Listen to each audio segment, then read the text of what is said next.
माघाचा महिना संपून फाल्गुन महिना उजाडला की श्री क्षेत्र डेरवण परिसरात एक चैतन्याचं वारं सळसळू लागतं.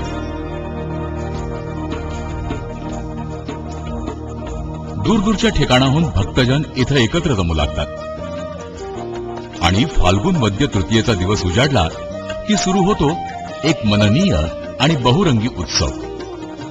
परकीयांच्या आक्रमणानं काळवंडून गेलेल्या भारतीय इतिहासाला स्वाभिमानाची, स्वराज्याची झळाळी देणाऱ्या छत्रपती श्री शिवाजी महाराजांचा स्मरण उत्सव, शिवजयंती उत्सव.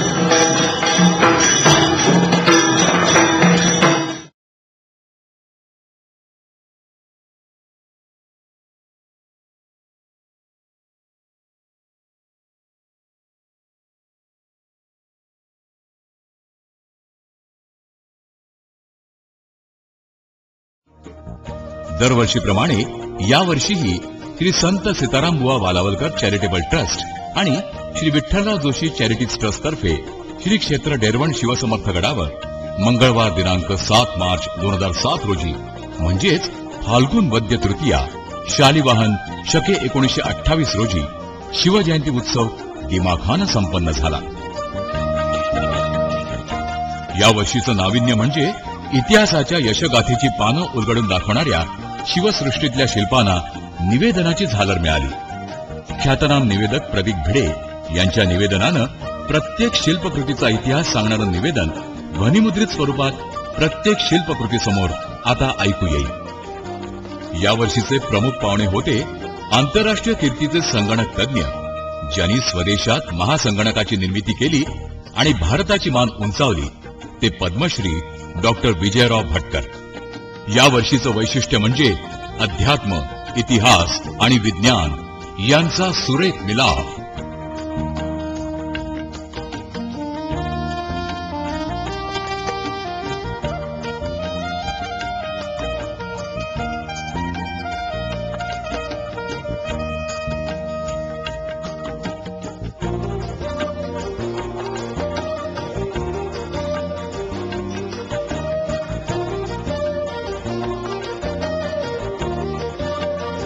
सन्माननीय पाहुण्यांना आणि ज्येष्ठ मंडळींना मानाचे भगवे फेटे बांधले गेले.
ताशे, लेझिम यांच्या गजरात प्रमुख पाहुणे काका महाराजांसह सभागृहात पोहोचले.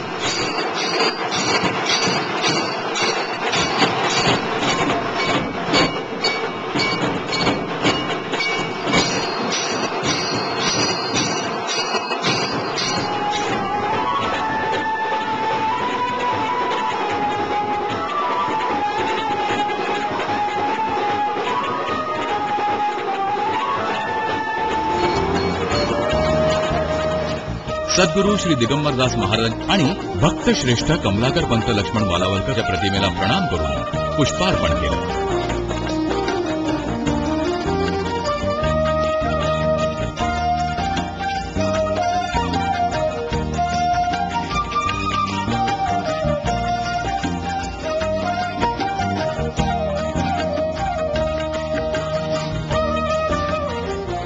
यानंतर श्री काका महाराजांच्या हस्ते ब्रह्मवृंदांच्या साथीनं ध्वजपूजन करण्यात आले.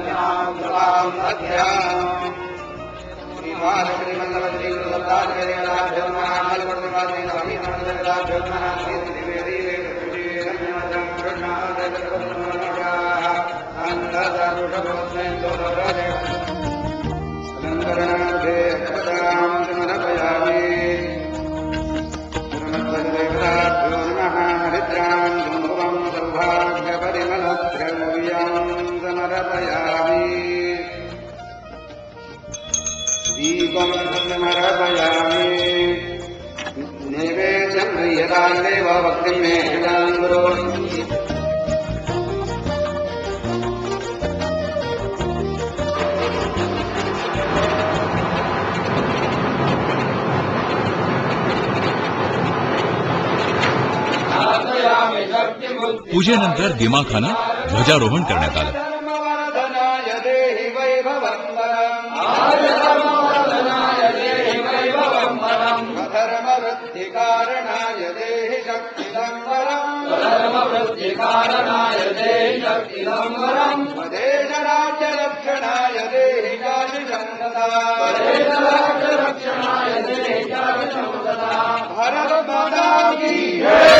आणि मुख्य कार्यक्रमासाठी सर्वजण सभागृहात प्रवेश करते झाले.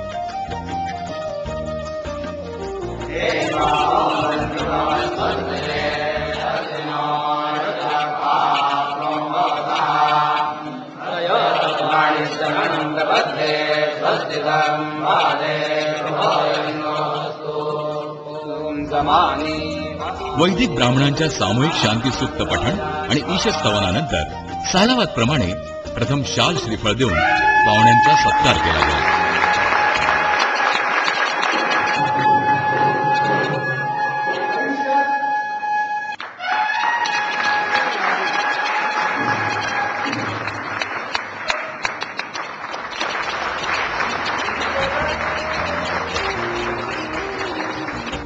दरवर्षी सातत्यानं हजेरी लावणारे माननीय श्रीयुत श्री प चव्हाण यांच्या व्याख्यानापासून कार्यक्रमाला सुरुवात झाली.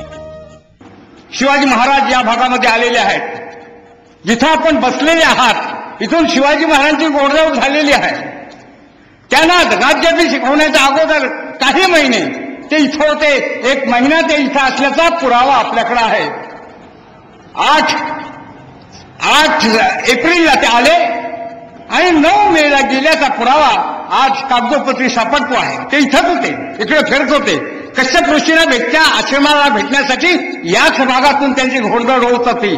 आणि मग त्या भागात घोडदौड होताना महाराज ज्यावेळी आले त्यावेळी त्यांचं जी छावणी होती ही छावणी या चिपळूणातच पडली. कोकणात दुष्काळ पडला होता देशावर म्हणून या कोकणातच त्यांची छावणी पडली. ही छावणी चिपळूणलाच होती. आणि चिपळूणचं जेव्हा आता दळवटणं गाव म्हणतं, दळ एकवटलं म्हणून त्याचं नाव आता दळवटणं पडलं. हे जे दळवटणं या दळवटण्याच्याच भागामध्ये ही छावणी होती. महाराज खेळत होते, रामतीर्थामध्ये स्नान करत होते, परशुरामांना जाऊन भेटत होते, या भागात येत होते. आणि त्यावेळी ते गेले आणि तिकडे गेल्यावर त्यांनी जे पत्र लिहिले जागतिक पत्र आहे, जगामध्ये प्रसिद्ध असणार ते पत्र आहे.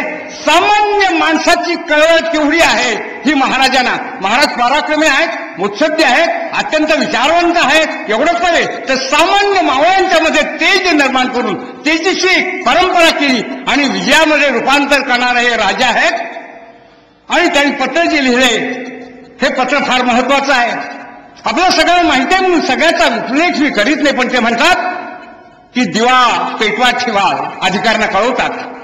त्याची जी वाट आहे ही वाट उंदीर कदाचित पळवतील आणि जर पळवलेली वाट ही गवतात गेली तर गवत जळेल, गुरांना चारा मिळणार नाही, आजूबाजूच्या माणसांना त्याचा त्रास होईल.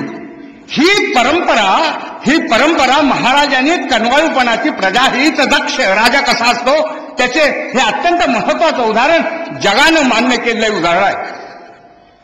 आमच्या परमपूज्य दिगंबरदास महाराजांनी म्हणून ही सुविसावली शिवसृष्टी उभारली. त्यांनीच तर हेच केलं, अगदी हेच केलं. त्यांनी इथल्या माणसाला कौलारू कौलं दिली. केंबळी होती घरं, त्यांना काय उगवू नये म्हणून त्यांना कवळं दिली, कुणाला बैल दिले, नव्हे थंडीत भिजेल म्हणून घोंगड्या दिल्या, पाणी पुरवठा केला. हे सगळं महाराजांचंच आहे. आणि मला आणखी असा विशेष आनंद वाटतो आहे की आजचे जे प्रमुख पाहुणे आपले आहेत, आजचे जे अध्यक्ष आहेत, त्यांचं सोलापूरचं व्याख्यान मी ऐकलं. त्याच्यात ते असं म्हणतात की जर संगणकाचा खरा उपयोग कधी होईल असं आम्हाला वाटेल की जर कदाचित शेतकऱ्यांच्या आत्महत्या मी बंद करू शकलो तर आम्ही संगणक जे करतो आहोत त्या संगणकाचा खरा समाधान आम्हाला होईल, असं सोलापूरचं त्यांचं व्याख्यान मी ऐकलं. आता ही जी सूत्र आहे हे सूत्र एकच आहे. शिवाजी महाराजांच्या मनामध्ये असणाऱ्या सामान्य माणसांबद्दलचा कळवळा तोच आहे. परमपूज्य दिगंबरदास महाराजांच्या मनातला असणारा कळवळा तोच आहे आणि आजच्या अध्यक्षांचा कळवळा तोच आहे. समसमा संयोगी झाला, पण मला तिहेरी संगम दिसतो आहे. अत्यंत मोठा संगम आहे आणि हा संगम आज आपल्या समोर येतो आहे, याचा मोठा आनंद आहे. यानंतरचे वक्तेही आपल्या नित्य परिचयाचे होते. माननीय श्री शशिकांत सुतार.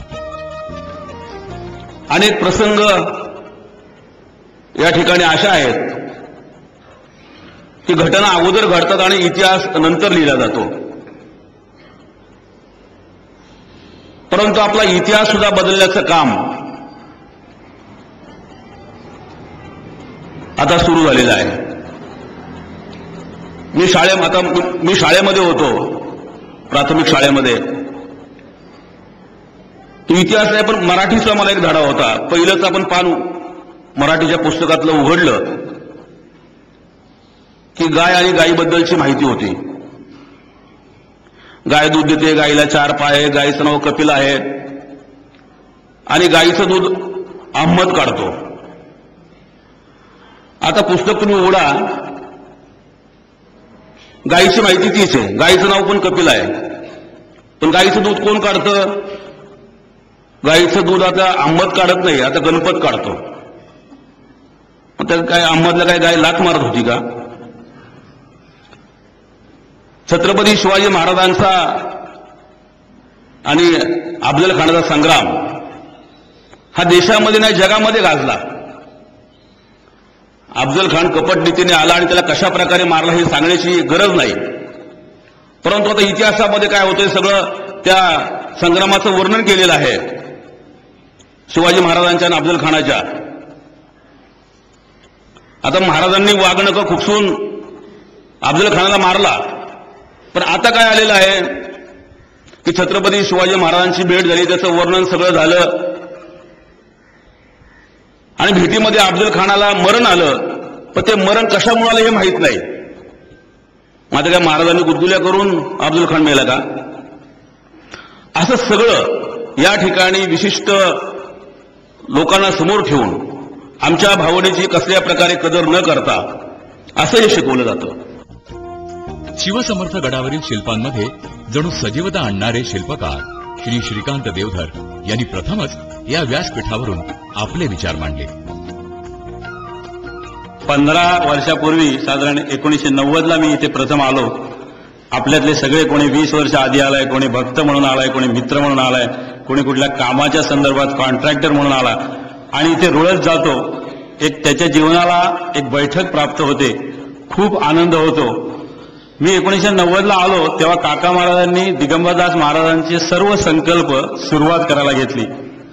आमच्या डोळ्यात देखत एखाद्या चित्रकाराने जसं एखादं चित्र उभं करावं झटझट, तसं दरवर्षी प्रचंड बांधकामं होत गेली. मला आठवतं दिगंबरदास महाराजांचं मंदिर झालं, त्यानंतर बाबा महाराजांचं मंदिर झालं, त्यानंतर मोठा लक्षचंडी यज्ञ झाला, त्यानंतर अंधेरीचं मंदिर झालं वालावकर साहेबांचं, नंतर हॉस्पिटल गेले अनेक वर्ष हॉस्पिटलचा परिसर वाढतोय. काल पाहुण्यांबरोबर फिरायचा योग आला, त्यांनी हे जे पाहिलंय आमच्या डोळ्यासमोर घडत गेलं.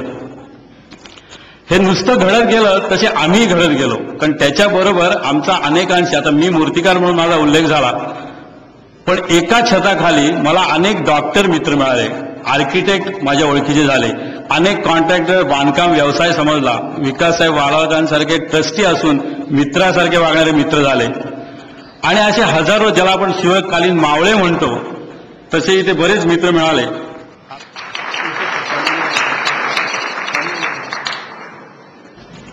दगडाधोंड्यांना आकार देणारा माणूस इतकं चांगलं बोलू शकतो हे पहिल्यांदा आपल्याला ऐकायला मिळालं. मला असं वाटत होतं की इतकी वर्ष काकांना संशय. कार्यक्रम ठरलेल्या वेळेत पूर्ण झाला पाहिजे याची जाणीव ठेवून आपल्या नर्म विनोदी शैलीत सूत्रसंचालन करणारे माननीय श्रीयुत सुर्व शेवडे हे या कार्यक्रमाचं दरवर्षीचं वैशिष्ट्य आहे. अतिशय उत्तम. यानंतरचे आपले वक्ते आहेत श्रीधर मराठे. किरात नावाचं नियतकालिक 3 पिढ्या चालवत असलेले, 80 वर्षापासून हे नियतकालिक चाललेलं, अशा प्रकारची परंपरा लाभलेली व्यक्ती आज आपल्या समोर येत आहेत. श्रीधर मराठे. आपल्या लोकांना, आपल्या राज्यकर्त्यांना किंवा आपल्या राजकीय पक्षांना पुरोगामित्व, सर्व धर्म समभाव ही एक राजकीय पक्षाला दडलेली विकृती झालेली आहे आणि ती सहजासहजी दूर होणारी नाहीये. हिंदुत्ववाद्यांच्या विरोधात काहीतरी कृती करायची आणि कट्टरपंथीय मुस्लिमांना घाबरून राहायचे, ही आपल्या लोकांची ही निधर्मी तत्वप्रणाली आहे. ज्या शिवाजी महाराजांनी परकीय मुस्लिम आक्रमणाला रोखलं आणि हिंदू धर्माचा ध्वज डौलानं फडकत ठेवला, त्या महाराजांची जयंती हिंदू पंचांगानुसार साजरी करायची नाही. तिथेही काही मतलबी लोकांनी राजकीय डावपेच म्हणून हा तारखांचा घोळ घालून नसलेल्या तारखेला शिवाजी महाराजांच्या जयंतीचा सोहळा या ठिकाणी शासकीय म्हणून तो साजरा केला जातोय. आज सरकारी उत्सव आणि स्वयंसेवी संस्था हिंदू पंचांगाप्रमाणे ज्या साजरा करतात, असे 2-2 उत्सव आपल्याकडे गेली काही वर्ष सुरू आहेत आणि त्यातून आपल्या हिंदू अस्मितेचं, मराठी अस्मितेचं हसू होत आहे. याची आपल्या सरकारला शरम नाहीये. माफ करा, मी थोडासा पत्रकारितेच्या अनुषंगानं बोलत असल्यामुळे काही प्रमाणात राजकीय संदर्भ येणं आवश्यक आहे, भाग आहे. परकीयांचं अंधानुकरण केल्याने कोणते दुष्परिणाम होतात? मगाशी सांगितलं ते इंग्रजी तारीखेचा आग्रह धरणं, याच्या मागे सुद्धा एक वेगळाच डावपेच आहे. मगाशी शेवडे गुरुजींनी त्याचा उल्लेख जाता जाता केलाय. परकीयांचं अंधानुकरण करण्याचे कोणते दुष्परिणाम होतात ते अगदी परवाच आपल्या सिंहगड किल्ल्याच्या पायथ्याशी घडलेल्या प्रकारातून दिसून आलंय. ज्या सिंहगडापाशी छात्रते जागृत व्हायला हवं, त्या सिंहगडाच्या पायथ्याशी पाश्चात्य चंगळवादाच्या आहारी गेलेली 2-250 तरुण मुलं अंमली पदार्थ सेवन करताना पकडली गेलीत. याच्यामध्ये उच्च पदस्थ, उच्च भ्रू वर्गातल्या लोकांची पुण्यात शिकायला आलेली ही मुलं आहेत आणि चंगळवाद पसरवण्यात आघाडीवर असलेली आपल्याची प्रसारमाध्यमं या कुठल्याही गोष्टीमध्ये शोधपत्रिकारिता त्यांनी दाखवलेली नाहीये, हे लक्षात घेणार काय. कुठल्याही समाज सुधारकांनी याच्या संदर्भात काही कुठे लिहिलेलं गेल्या काही आठवड्यात वाचनात आलेलं नाही. राज्यकर्ते या संदर्भात कुठे खडबडून जागे झालेत असं कुठे जाणवलं नाही. आणि काही दिवसांनी सिंहगडाच्या पायथ्याशी घडलेली ती अंमली पदार्थाची पार्टी नव्हतीच असाही पोलिसांचा खुलासा समोर आला तर आश्चर्य वाटायचं कारण नाही. आपल्याकडे पुरोगामित्व दाखवण्यासाठी व्हॅलेंटाईन डेला मुक्तद्वार देण्याचं जे काही धोरण स्वीकारलं गेलं त्याचे हे परिणाम आहेत, हे विसरून चालणार नाहीये. शिवाजी महाराजांची थोरवी अनेक व्यासपीठावरून सांगितली जात असे. त्याच्यामध्ये प्रतिशिवाजी, अतिशिवाजी म्हणणारे सुद्धा लोक या व्यासपीठावरती विराजमान झालेले असतात आणि काही जण तर आपल्या जाहीर सभेपूर्वी लोकांना आपण शिवाजी महाराजांचा अवतार वाटावं, असं भासावं, अशा स्वरूपाचे वातावरण निर्मिती सुद्धा करतात. अशा या पार्श्वभूमीवर, अशा सर्वथैव शिवाजी महाराजांच्या काळात जी काही प्रतिकूल परिस्थिती होती, तशीच परिस्थिती काही प्रमाणात आजही आपल्या हिंदू समाजासमोर, हिंदू धर्मासमोर आहे. या सगळ्या पार्श्वभूमीवर शिवाजी महाराजांचं द्रष्टेपण मात्र आपल्याला प्रकर्षानं जाणवतं.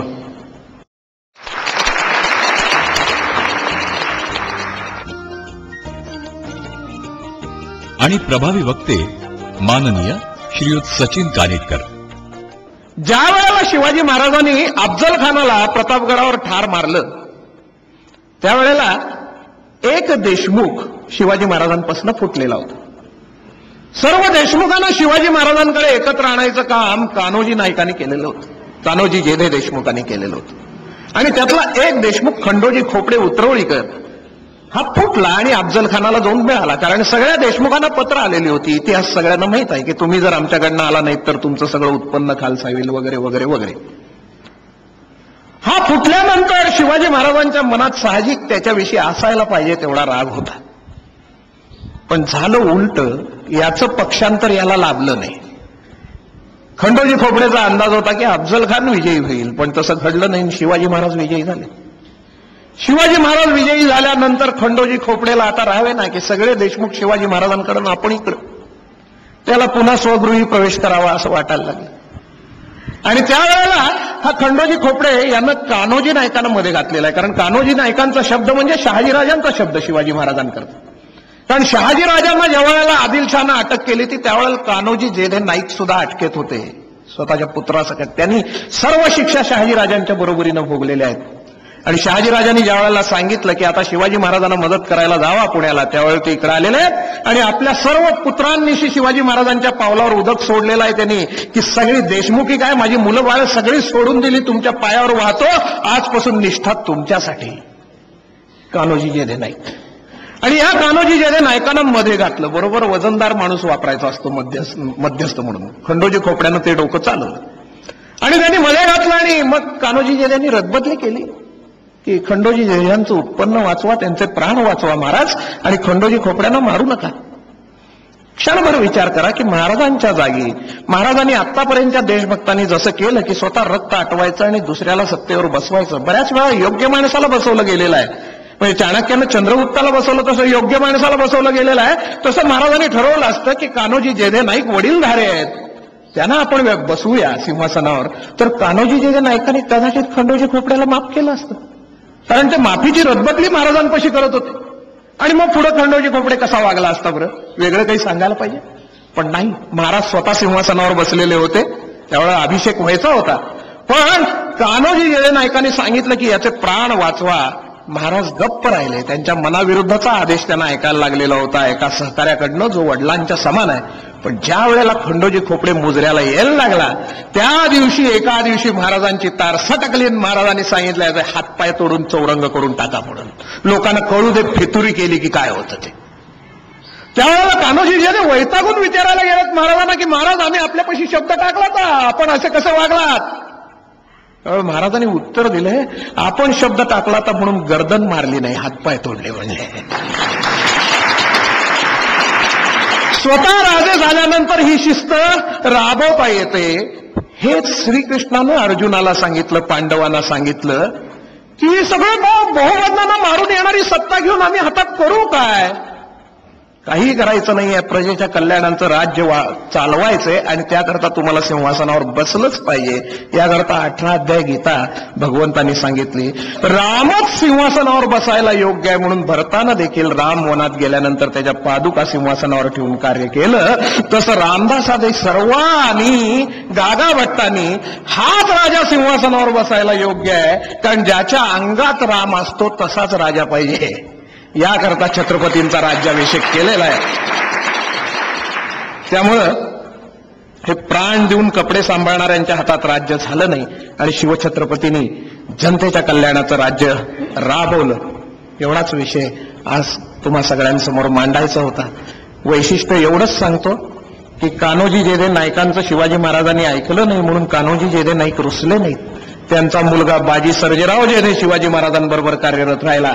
आणि स्वराज्याचे हुतात्मे कोण कोण आहेत यांची नावं काढायची म्हटलं ना शिवाजी महाराजांच्या हयातीतली तर एक 10-12 नावं निघतात. त्यातला पहिला हुतात्मा ज्येष्ठ नागरिक आहे बाजी पासलकर आणि शेवटचा हुतात्मा सगळ्यात तरुण आहे, 14, 15, 16 असं काहीतरी वय असावं, नागोजी जेधे या कान्होजी जेधेंचा नातू म्हणजे ह्यानं मनात अजिबात असं पिढ्यानपिढ्या यांनी आणलं नाही की महाराजांनी आपलं ऐकलं नाहीये. तर शेवटचे प्राण या नागोजी जेध्यानं आयुष्याच्या पहिल्या लढाईत हौतात्म्याचा गिरी लिहिलंय, सर केला. महाराजांचं अंतःकरण असं होतं की ज्या जेध्यांचं ऐकलं नाही त्या जेध्यांचा नातू रणांगणात गेलेला कळला. दक्षिण दिग्विजयाच्या स्वारीत आल्यानंतर महाराज विचारपूस करायला कारीला गेलेले होते आणि या तरण्या ताठ्या नागोजीची आठवण म्हणून दरवर्षी त्याच्या स्मृतिदिनाला 1 शेर सोनं कारीच्या वाड्यावर जात होतं. ही महाराजांची कृतज्ञता होती. धुळीच्या कणातून घोष हा उठे महा, स्पर्श होऊनी तुझा देह धन्य होवा, वाट पाहता युगे अशी विभूती सापडे, चरण चालू दे सदा ध्येय मंदिराकडे. यानंतरचे जे वक्ते आहेत त्यांचं पांडुरंगरावजी बलकवडे हे इतिहास क्षेत्रातले उत्तम काम करणारे ग्रस्त आहेत. इतिहासाशी संबंधित आहे. 9वी पिढी यांची आहे की राजाराम महाराजांच्या काळामध्ये मोगलांकडून परत आपले किल्ले मिळवणाऱ्या सेनानीचे ते 9वे वंशज आहेत. अशी एक परंपरा आहे इतिहास संशोधन मंडळाचे. ते काही काळजीवाहू विश्वस्त म्हणून भूमिका करणारे, 30 वर्ष तिथे सदस्य म्हणून काम केलेले. पुण्यातले 2 दर्गे हे पूर्वीची मंदिरं होती, याची सगळी संशोधनं करून लोकांपुढे आणून ठेवणारे अशा प्रकारचे असल्यामुळे आर्य समाज महाराष्ट्र हिंदू जागरण मंच आणि हिंदू स्वाभिमान प्रतिष्ठानतर्फे हिंदू कुलभूषण पुरस्कार त्यांना देण्यात आलेला आहे.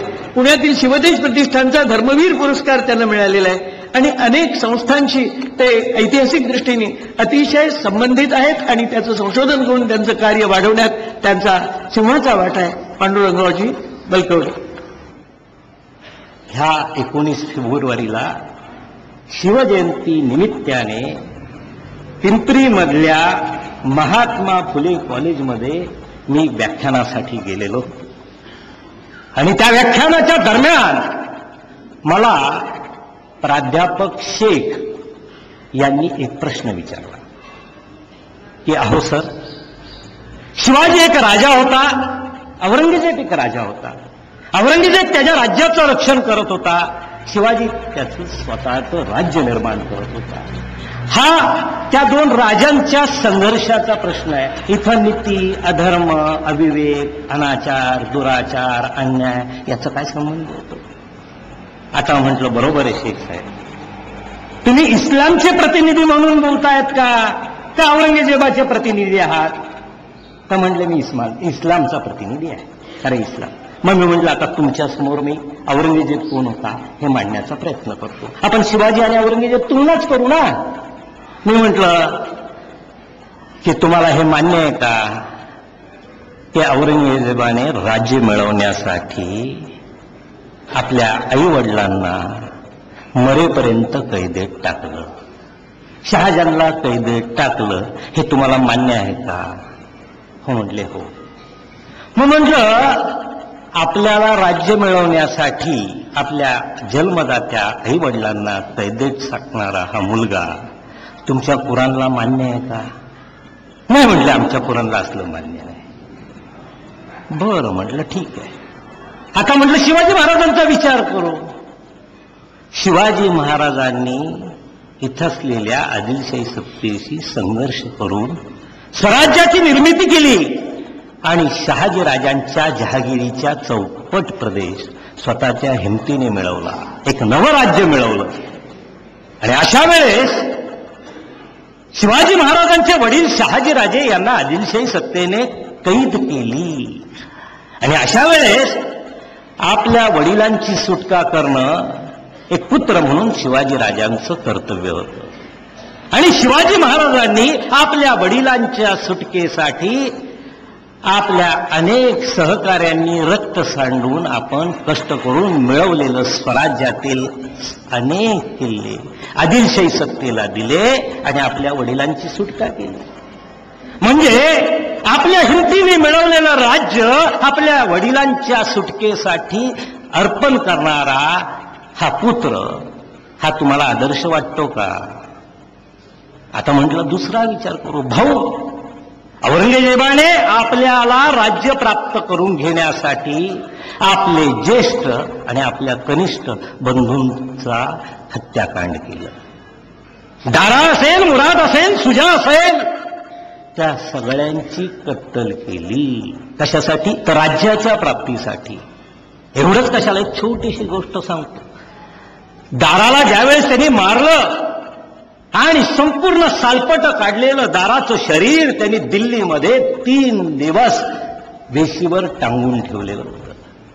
कारण की स्वतःच्या विरुद्ध बंडखोरी करणाऱ्यांच्या मनामध्ये एक प्रकारची दहशत निर्माण करण्याचा तो प्रयत्न होता. एवढंच कशाला, दाराच्या 2 बायका होत्या. एकीचं नाव होतं उदयपुरी बेगम. ती जॉर्जियन होती, ख्रिश्चन होती. आणि अशा दाराच्या पत्नीला त्याचा वध केल्यानंतर औरंगजेबाने निरोप पाठवला की तुम्ही आमच्या जनानखान्यात यायचं. त्याला 2 बायका होत्या. दाराची ही उदयपुरी बेगम औरंगजेब बादशाची पट्टराणी झाली आणि दारूबंदी करणाऱ्या ह्या औरंगजेबाची ही पत्नी जॉर्जियन ख्रिश्चन होती. आणि तिने सकाळी उठल्यापासून झोपेपर्यंत ती फक्त मदिरेच्या सहवासात असायची. म्हणजे जगामध्ये दारूबंदी करणाऱ्याची पत्नी ही दारूच्याच अधीन असायची. आता आपल्यासमोर जे बोलणार आहेत ते आपले अध्यक्ष आहेत, त्यांचं भाषण यापुढे होणार आहे.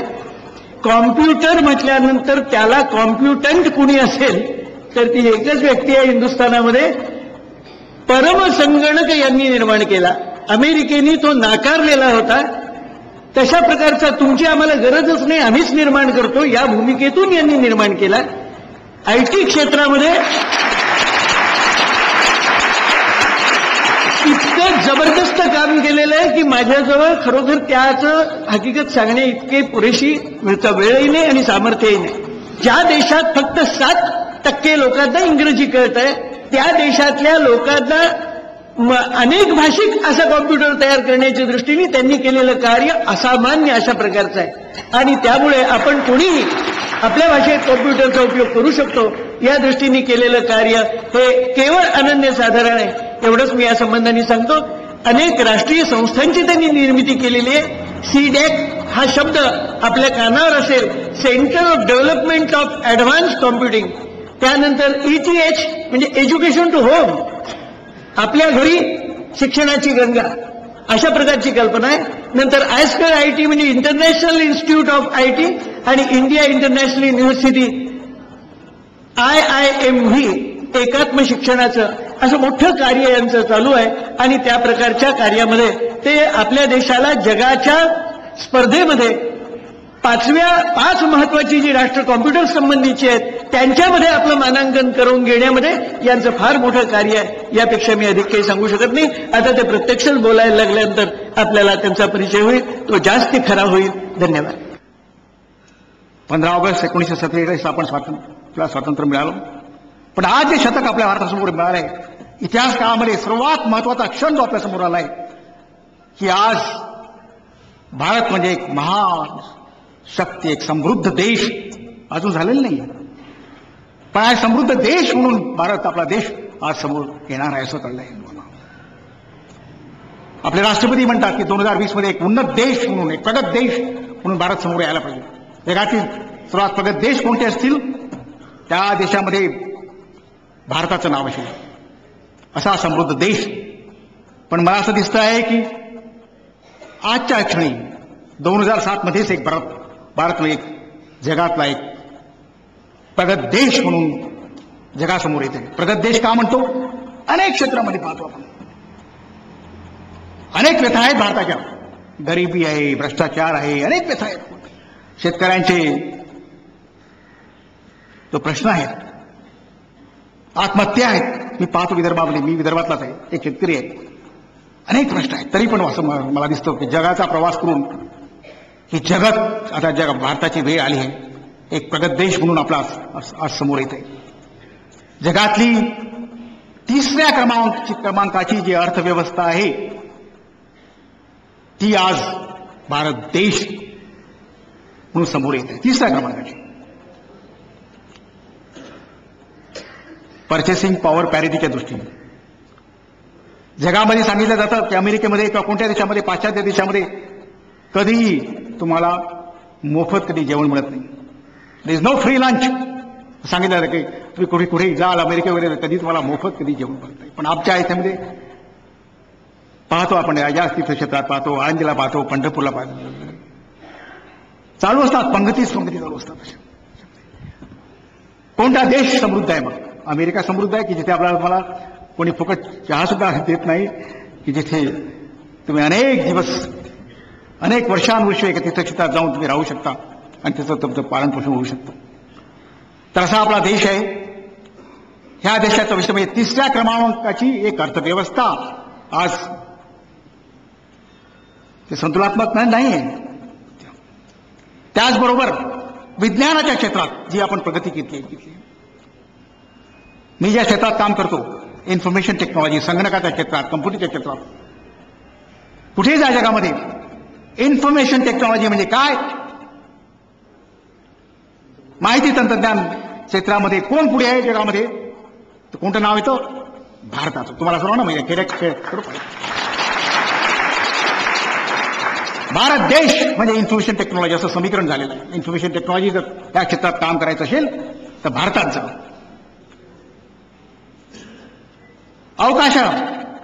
अवकाशाच्या विज्ञानाच्या क्षेत्रात, स्पेस सायन्सेसमध्ये भारतानं मोठी प्रगती केली आहे.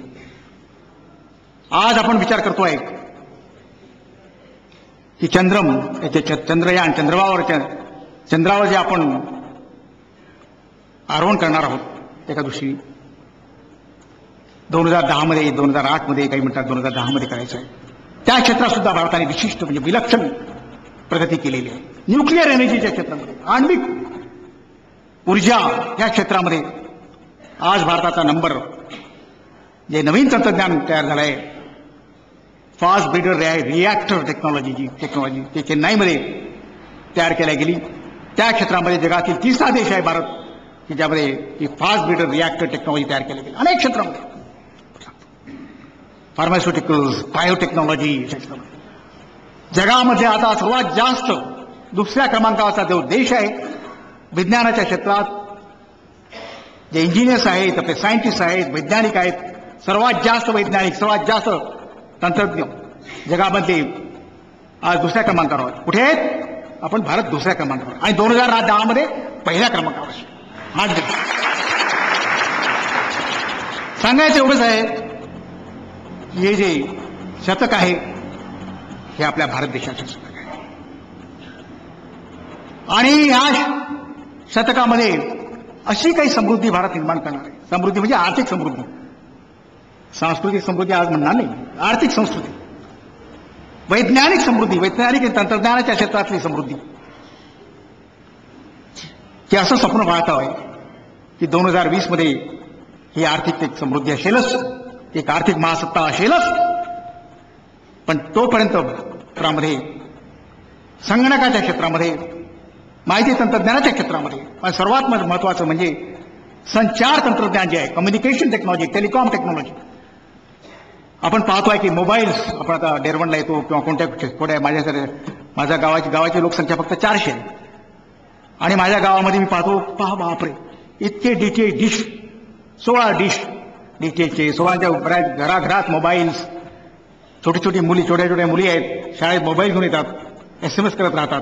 त्याच्यामध्ये जगामध्ये सर्वात जास्त मोबाईल्स पण कुठे होणार आहेत आता? सध्या चीनमध्ये आहेत, रशियामध्ये आहेत, अमेरिकेमध्ये आहेत.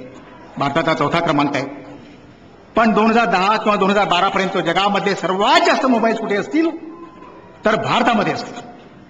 आणि खरोखर विलक्षण आहे की आपण काही वर्षापूर्वी, काका महाराजांना माहिती आहे की म्हणजे डेरवणला जर फोन करायचा असला तर मला नाही वाटत की आपण फोन करू शकलो असतो. पण जगातली म्हणजे सर्वात जास्त जी सुव्यवस्था आहे या क्षेत्रामध्ये, टेलिकम्युनिकेशनच्या क्षेत्रामध्ये, टेलिफोनच्या क्षेत्रामध्ये, आज सर्वात जास्त चांगली जी व्यवस्थापन मानल्या जातं किंवा चांगली व्यवस्था मानल्या जाते या संचार क्षेत्रामध्ये, ती कुठे आहे? ती आपल्या भारत देशामध्ये आहे. आणि कोणी तयार केली आहे? भारतीयांनी तयार केली. अनेक अर्थांनी भारतीयांनी ही सर्व्हिस आपल्या देशात स्वतः तयार केली आहे. जगातले कोणी लोक आले नाहीत, त्यांचं तंत्रज्ञान आपण काही वर्ष वापरलं, पण आपणही निर्माण केलेलं आहे. आणि सर्वात कमी खर्चात. मी आताच अमेरिकेमध्ये होतो आणि ते थोडंसं हे करत होतं. अमेरिकेमध्ये सिलिकॉन व्हॅलीमध्ये कॅलिफोर्नियाला, जिथं सर्वात म्हणजे प्रगत भाग मानला जातो जगाचा, तिथे मी पाहिलं. तिथे अजूनही प्राध्यापकांना, आपण बर्कले युनिव्हर्सिटीमध्ये जातो, कोणत्या अनेक युनिव्हर्सिटीमध्ये जात होतो आणि माझे काही लेक्चर्स होते. आणि काका महाराज तिथे गेल्यानंतर मला कळलं की मी सांगित होतो की मी SMS करत होतो की मी आता थोडंसं उशीर होणार आहे, ट्रॅफिकमध्ये आहे कदाचित त्याच्यामध्ये. पण तेथील प्राध्यापकांना अजूनही SMS करता येत नाही. ह्या क्षेत्रामध्ये मी एक उदाहरण सांगतो. आज सिलिकॉन व्हॅलीमध्ये, कॅलिफोर्नियामध्ये, टेलिकॉमच्या क्षेत्रामध्ये तिथे प्राध्यापकांना, संगणकाच्या प्राध्यापकांना, कम्प्युटर क्षेत्रातल्या प्राध्यापकांना SMS करता येत नाही, जे जगाची नवीन भाषा तरी आहे. पण मला नक्कीच वाटतं की डेरवनच्या शाळेमध्ये आपल्या छोट्या छोट्या मुली सुद्धा आज SMS करू शकतात. ही एवढा मोठा पल्ला, एवढा मोठी गरुड झेप भारताने घेतली आहे. आणि म्हणूनच मला वाटतं की या क्षेत्रामध्ये जे उत्पादन तयार होत आहे, या नवीन तंत्रज्ञानामध्ये, माहिती तंत्रज्ञानामध्ये, जेव्हा आज सांगितलं गेलं की 1972ला मी IIT मध्ये PhD केली आणि त्यावेळेस मला प्रिन्स्टनला जायचं होतं पोस्ट डॉक्टरला, असं मला तिथून बोलावणं आलं होतं. आणि त्याच वेळेस इलेक्ट्रॉनिक्स कमिशनची रचना करण्यात आली. डॉक्टर विक्रम साराभाई ते प्रणेते आहेत आपल्या स्पेस प्रोग्रामचे, ते त्याचे चेअरमन होते. आणि मला जेव्हा कळलं की इलेक्ट्रॉनिक्ससाठी एक कोर ग्रुप ठरवण्यात येत आहे, त्यामध्ये मी सामील झालो.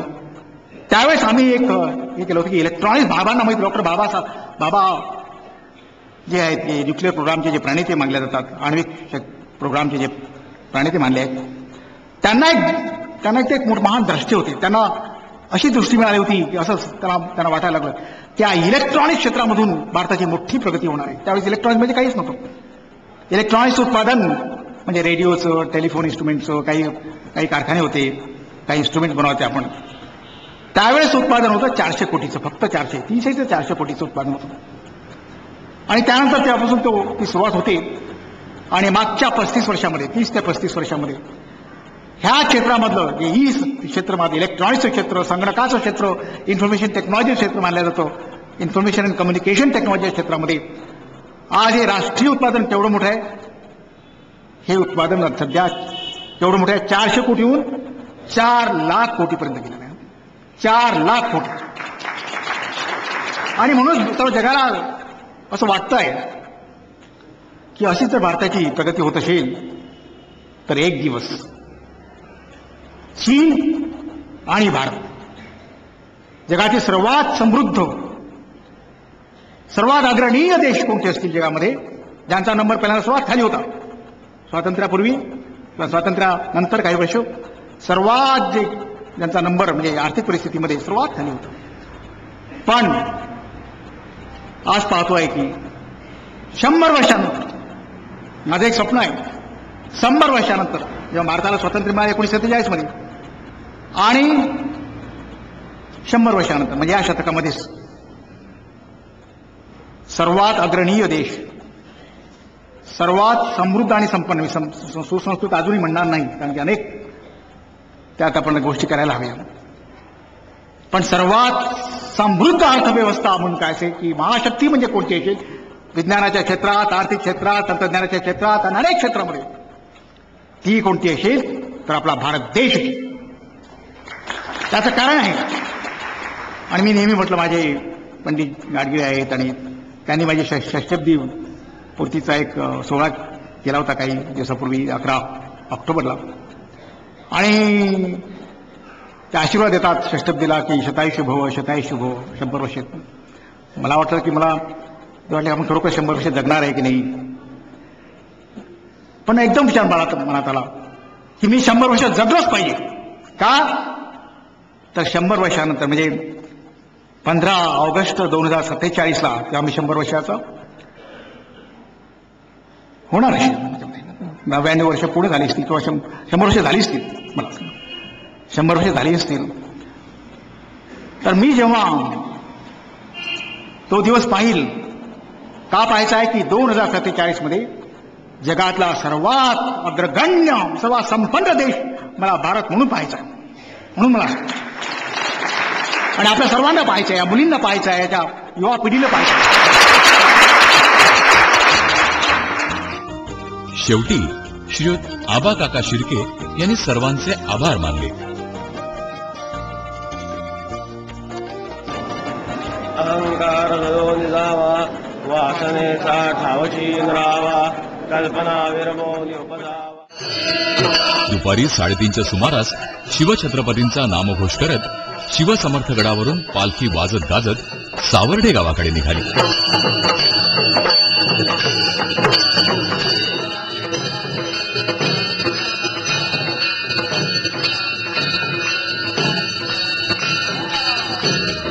सावर्डे गावातल्या हनुमान मंदिरात पालखी पोहोचल्यावर प्रथेप्रमाणे सद्गुरू श्री दिगंबरदास महाराज आणि शिवछत्रपतींच्या प्रतिमा यथासांग पूजन करून रथात ठेवण्यात आल्या आणि मग मिरवणूक सुरू झाली.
पंचक्रोशीतूनच नव्हे तर अवघ्या महाराष्ट्रभरातून भक्तजन आलेले होते. उत्साहानं उत्सवात सामील झालेले होते.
भजन म्हणणारी मंडळं, टाळ ढोल ताशे यांच्या साथीनं नामस्मरणात तल्लीन झालेले भाविक वारकरी.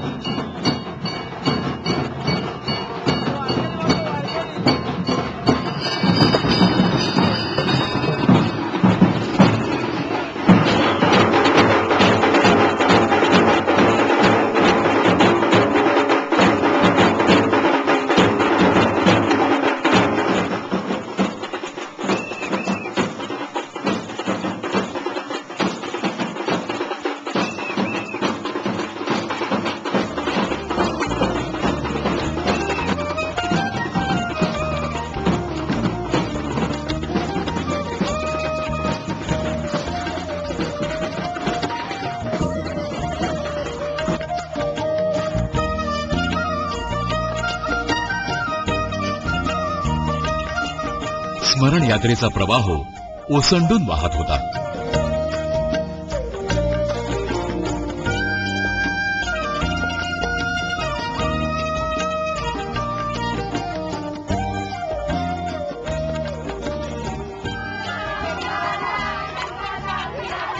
नामस्मरण करत चाललेला भगिनी वर्गाचा जथा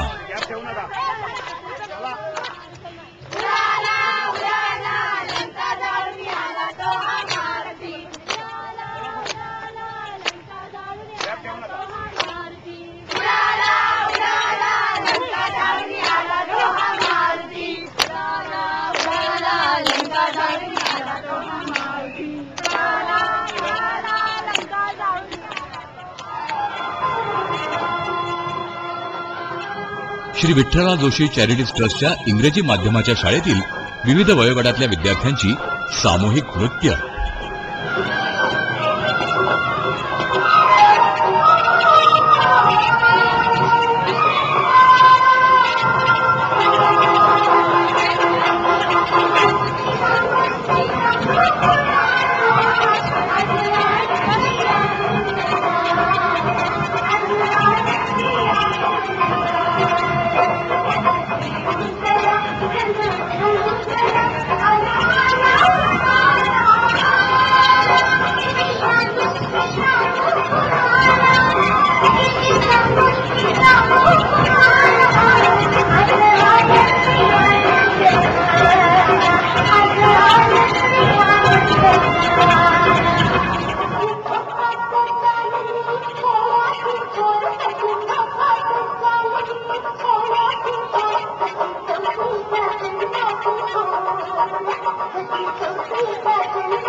मोतियाने दाबी भरून नाहीतर देवा मी जातो सोडून मोतियाने दाबी भरून नाहीतर देवा मी जातो सोडून ओढला होती अशी गावाकडची माती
संध्याकाळच्या सुमाराला मिरवणूक दुर्गवाडी फाट्यावर पोहोचली.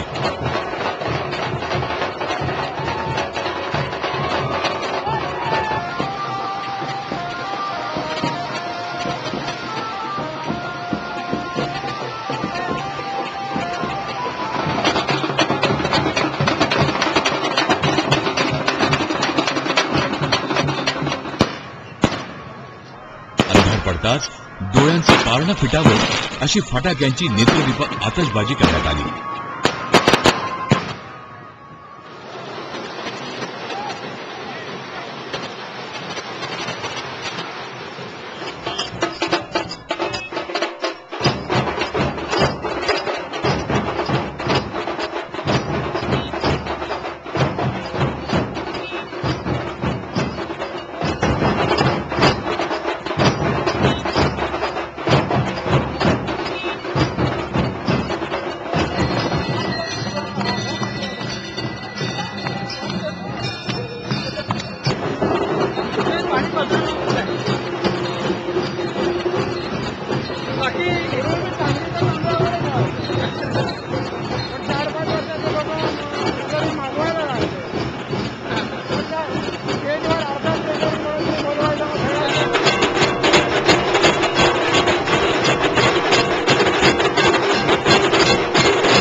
भक्त श्रेष्ठ कमलाकर पंत लक्ष्मण वालावलकर रुग्णालयाजवळ मिरवणूक पोहोचताच उत्साहाला आणखी उधाण आलं.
रुग्णालयातील डॉक्टर्स, परिचारिका, सेवक वर्ग आणि विद्यार्थिनी यांनी सेवा सांभाळून दर्शनाचा लाभ घेतला.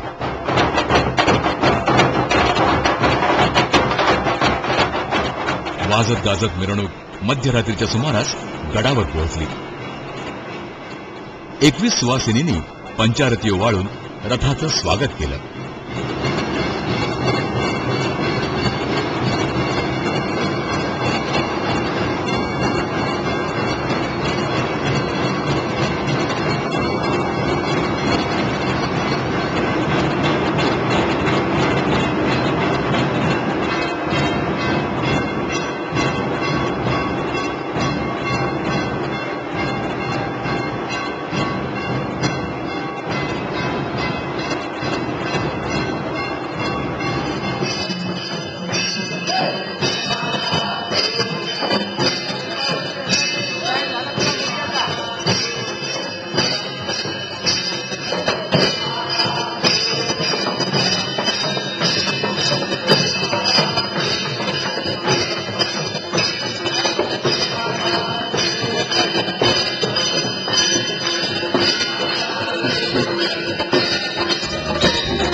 मंदिराला प्रदक्षिणा घालून आरतीच्या गजरात प्रतिमा श्री संत सीतारामबुवा वालावलकर मंदिरात विधिवत प्रतिष्ठापित केल्या गेल्या आणि यावर्षीच्या शिवजयंती उत्सवाची सांगता झाली.